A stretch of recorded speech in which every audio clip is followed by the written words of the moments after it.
Hello everyone, welcome to another module. In this module, we are going to learn about the classroom setup essentials.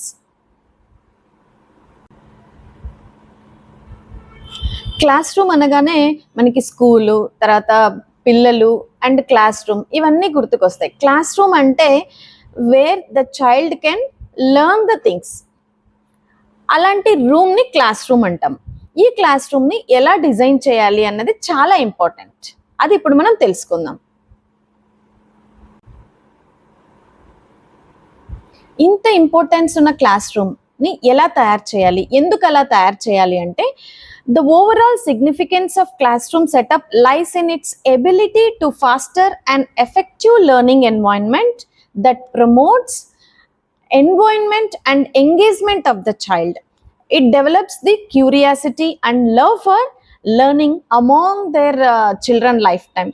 So it is very important to set up the classroom environment.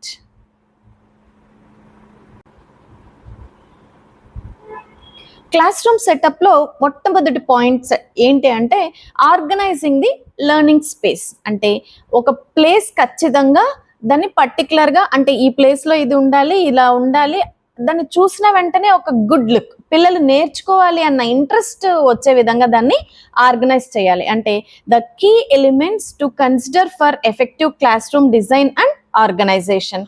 దాన్ని ఎప్పుడైతే మనం అలా తయారు చేస్తామో పిల్లలు అక్కడ ఉండడానికి ఇష్టపడతారు. ద ఫస్ట్ పాయింట్ మనం గుర్తుపెట్టుకోవాల్సింది ఏంటి అంటే ఆర్గనైజింగ్ ది లెర్నింగ్ స్పేస్.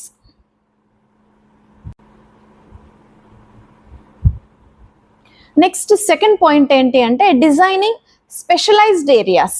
అంటే ఈ ఒక ఏరియాని మనం ఏదైతే డిజైన్ చేసుకున్నామో అంటే సెలెక్ట్ చేసుకున్నామో ప్లేస్ని, అక్కడ ఏ ఏ వస్తువులు ఎక్కడెక్కడ ఉండాలి.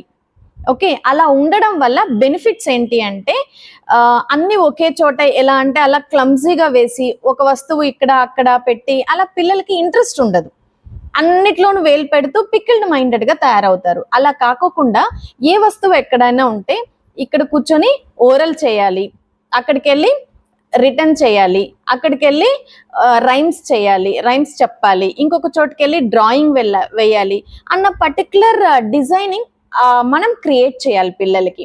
ద నెక్స్ట్ సెకండ్ పాయింట్ మనం ఇక్కడ గుర్తుపెట్టుకోవాల్సింది ఏంటి అంటే డిజైనింగ్ స్పెషలైజ్డ్ ఏరియా.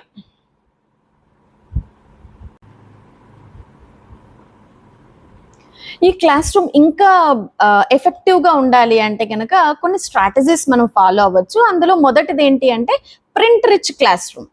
లైక్ ఒక వాళ్ళు నేర్చుకునే ఆ గదిని చాలా ప్లెజెంట్గా ఉండే విధంగా వాళ్ళు చూసిన వెంటనే ఒక పోస్టర్ అక్కడ రెడీ అయితే ఆ పోస్టర్లో గుడ్ హ్యాబిట్స్ ఉండడం అంటే రెగ్యులర్గా దాన్ని చూస్తూ ఉంటారు. అదే ఇంకొక పోస్టర్ వాళ్ళు ఏవైతే డేస్ ఉన్నాయి నేర్చుకోవాలి దాన్ని చూసిన వెంటనే ఇవాళ ఈ డే అని టిక్ పెట్టుకోవడం. అలా కొన్ని మీనింగ్ఫుల్ లైక్ ఈమోజీస్ వస్తాయి అంటే వాళ్ళ ఫేషియల్ ఎక్స్ప్రెషన్స్ అక్కడ వాటిని చూసుకోవడం. పిల్లలకి ఏవైతే కావాలో అలాంటి ప్రింట్ రిచ్ క్లాస్ రూమ్ని మనము డిజైన్ చేయడం చాలా ఇంపార్టెంట్. క్లాస్ రూమ్ డిజైనింగ్లో మనం ఇంకొక విషయం గుర్తుపెట్టుకోవాలి. అదేంటంటే the role of visual stimuli. అంటే మనం కనపడేవి పిల్లలకి ఇంటరాక్టివ్గా ఉండేలా చూసుకోవాలి. అండ్ దాన్ని వాళ్ళ టెక్నాలజీ లైక్ ఇప్పుడు మనం ఏదైతే ఎక్స్ప్లెయిన్ చేయాలనుకున్నామో అది పిల్లలకి అర్థమయ్యే విధంగా ఆ డిస్ప్లే అనేది ఉండాలి. సో ఇక్కడ మనం రెండు విషయాలు గుర్తుపెట్టుకోవాలి. ఏవైతే పోస్టర్స్ అంటిస్తున్నామో అది పిల్లలకి అర్థం అవ్వాలి అండ్ అర్థమైనది పేరెంట్స్తో కానీ మనతో కానీ డిస్కస్ చేసే విధంగా ఉండాలి.